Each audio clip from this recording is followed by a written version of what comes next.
बंगाल की खाड़ी में कई बार वेदर सिस्टम जब साइक्लोनिक स्टॉर्म के रूप में बनते हैं और भारत पर लैंडफॉल करते हैं तो उसके बाद इन सिस्टमों के अरबियन सी में पहुंचने के और फिर से साइक्लोन बनने के आसार रहते हैं।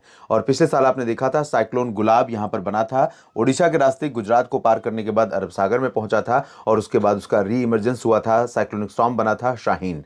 इस समय साइक्लोन मेंडस जो कि लैंडफॉल करने के बाद आगे बढ़ा और केरल के उत्तरी इलाकों, इससे सटे हुए कर्नाटक के भागों से होकर जब अरब सागर में उतरा तो अरब सागर में पहुंचने पर इसकी जो इंटेंसिटी थी वो बिल्कुल कमजोर हो चुकी थी साइक्लोनिक सर्कुलेशन की। लेकिन ये लगातार उभरता रहा, इंटेंसिफाई होता रहा और ये लो प्रेशर बना, फिर डीप डिप्रेशन बना और इस समय सेंट्रल अरबियन सी के ऊपर ये डीप डिप्रेशन की इंटेंसिटी में है।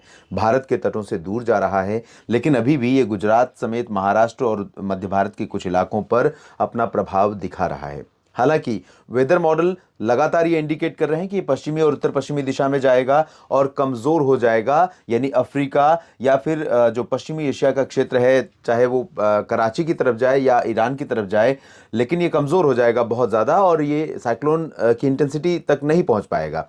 लेकिन इसकी वर्तमान स्थिति को देखते हुए आप जरूर अंदाजा लगा सकते हैं कि अगर ये साइक्लोन बना, और कई बार ऐसा भी हुआ है कि अरबियन सी में साइक्लोन बनने के बाद ये रिकर्व करते हैं और गुजरात की तरफ से होकर आते हैं तो भारत के तमाम इलाकों पर बारिश होती है। लेकिन अभी फिलहाल ऐसी कोई संभावना नहीं नजर आ रही है। ये तो रही एक बात। दूसरी तरफ ये बंगाल की खाड़ी में एक सिस्टम यहां पर बन रहा है और बंगाल की खाड़ी इस समय काफी एक्टिव है और इसके प्रभाव से जो बादल आगे मूव कर रहे हैं वो आने वाले 24 घंटों के बाद तमिलनाडु समेत जो दक्षिणी प्रायद्वीपीय क्षेत्र है इन भागों के ऊपर पहुंच जाएंगे। उत्तर भारत के भागों की तरफ WD एक के बाद एक लगातार आप देखिए कहां से कहां तक ये बादल दिखाई दे रहे हैं, कितनी लंबी श्रृंखला है। लेकिन कह सकते हैं कि इस बार पता नहीं किस तरह का वेदर हमें देखने को मिल रहा है कि उत्तर भारत के इलाकों से दूर होकर के ये बादल, ये WD निकल रहे हैं, जिस वजह से उत्तर भारत के पहाड़ों पर बारिश और स्नोफॉल की संभावनाएं कम बनी हुई हैं।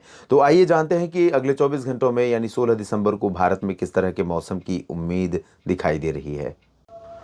अगर इस मैप को देखें तो इस समय भारत के किसी भी क्षेत्र में बारिश होने की संभावना दिखाई नहीं दे रही है, सिवाय दक्षिण भारत के, जहां पर बंगाल की खाड़ी का सिस्टम आगे बढ़ रहा है। और इस सिस्टम के प्रभाव से अगले 24 घंटों के दौरान तमिलनाडु में तटवर्ती रीजन्स में कई जगहों पर वर्षा शुरू हो सकती है। खासतौर पर पंबन और इसके नीचे कन्याकुमारी के बीच में तटवर्ती जो शहर होंगे हैं, इन भागों में कुछ स्थानों पर वर्षा की गतिविधियां देखने को मिलेंगी। और इसके अलावा आंध्र प्रदेश के रायलसीमा में भी कहीं कहीं पर हल्की बारिश होने की संभावनाएं नजर आ रही हैं और केरल, कर्नाटक में कुछ बादल दिखाई दे सकते हैं और थोड़ी बहुत वर्षा हो सकती है। बाकी साउथ पेनिनसुलर रीजन पर हवाएं जरूर चलती रहेंगी बंगाल की खाड़ी से। और बंगाल की खाड़ी की जो हवाएं हैं दोस्तों, ये प्रकाशम से लेकर, ये जो आंध्र प्रदेश का रीजन है, प्रकाशम से लेकर पूरा का पूरा जो कन्याकुमारी का रीजन है, इन भागों पर बंगाल की खाड़ी की आर्द्र हवाएं दिखाई देंगी। तो यहाँ पर आंध्र प्रदेश के रायलसीमा, दक्षिणी आंतरिक कर्नाटक और केरल, पूरा का पूरा तमिलनाडु और पुदुचेरी, लक्षद्वीप, इन भागों पर आर्द्र हवाओं का असर रहेगा और यहाँ पर बादल आते रहेंगे और कुछ इलाकों में बूंदाबांदी, जो ये तमिलनाडु का रीजन है इसको छोड़कर कुछ इलाकों में हल्की फुल्की बूंदाबांदी हो सकती है। इसके ऊपर की तरफ हम चलेंगे तो विशाखापत्तनम, कलिंगापट्टनम समेत आंध्र प्रदेश के उत्तरी तटीय इलाकों में, तेलंगाना और इसके बाद सेंट्रल इंडिया के तमाम इलाकों पर उत्तर पश्चिमी दिशा की हवाओं का असर है। ओडिशा, छत्तीसगढ़ और महाराष्ट्र, मध्य प्रदेश, इन सभी राज्यों में, साथ ही साथ गुजरात के तमाम इलाकों पर हवाओं का रुख बदल रहा है और इसके चलते यहाँ पर तापमान में गिरावट हो सकती है। लेकिन अभी भी उत्तरी मध्य महाराष्ट्र और उत्तरी कोंकण गोवा तथा गुजरात के सौराष्ट्र और पूर्वी रीजन के दक्षिणी हिस्सों में कुछ स्थानों पर बादलों के पहुंचने की संभावना रहेगी, क्योंकि यहाँ पर अरबियन सी का मॉइस्चर अभी थ्रो करता रहेगा।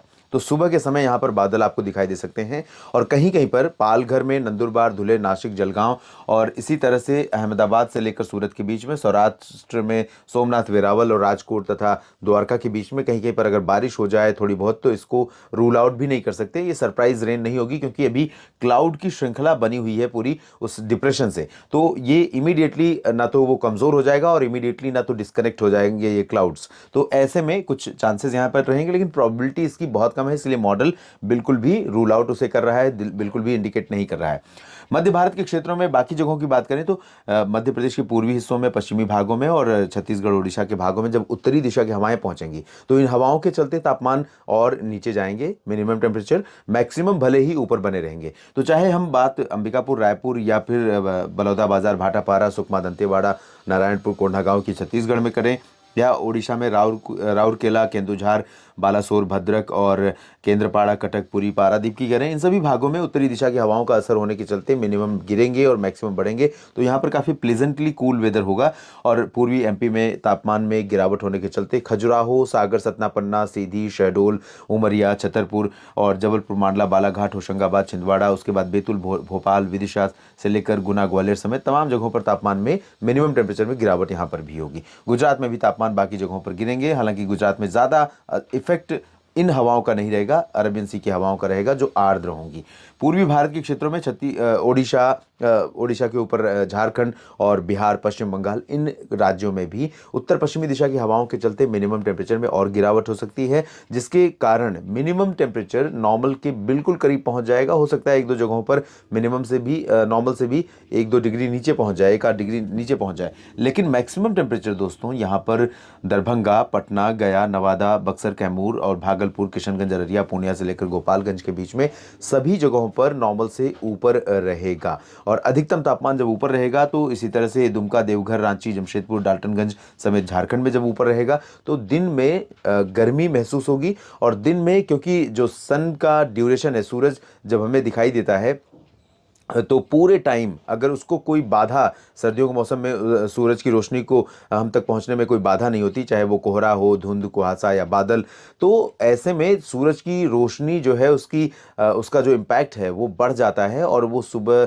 7 बजे से लेकर शाम 5 बजे के बीच में लगातार बढ़ता रहता है। और ऐसे में यहाँ पर दिन का तापमान सामान्य से ऊपर रहता है और गर्मी महसूस होती है। ऐसा लगता है कि अभी सर्दियों की औपचारिक शुरुआत नहीं हुई है। तो ये कंडीशन यहाँ पर आपको देखने को मिलेगी। पूर्वोत्तर भारत के क्षेत्रों में भी ड्राई और क्लियर वेदर रहेगा। उत्तर प्रदेश में भी सिमिलर कंडीशन रहेगी जैसे बिहार के क्षेत्रों में नजर आ रही है। और यहाँ पर आप देख सकते हैं क्लियर पूरी तरह से दिखाई दे रहा है वेदर कंडीशन।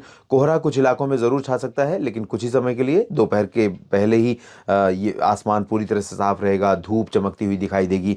वाराणसी, सोनभद्र, भदोही, मिर्ज़ापुर और साथ ही साथ गाजीपुर, बलिया, मऊ, आजमगढ़, गोरखपुर, देवरिया, बस्ती, प्रयागराज से लेकर अयोध्या, लखनऊ, कानपुर समेत झांसी, ललितपुर और बरेली, शाहजहांपुर समेत मुरादाबाद, सहारनपुर, मेरठ, अलीगढ़, आगरा, मथुरा, सभी जगहों पर ये कंडीशन रहेगी।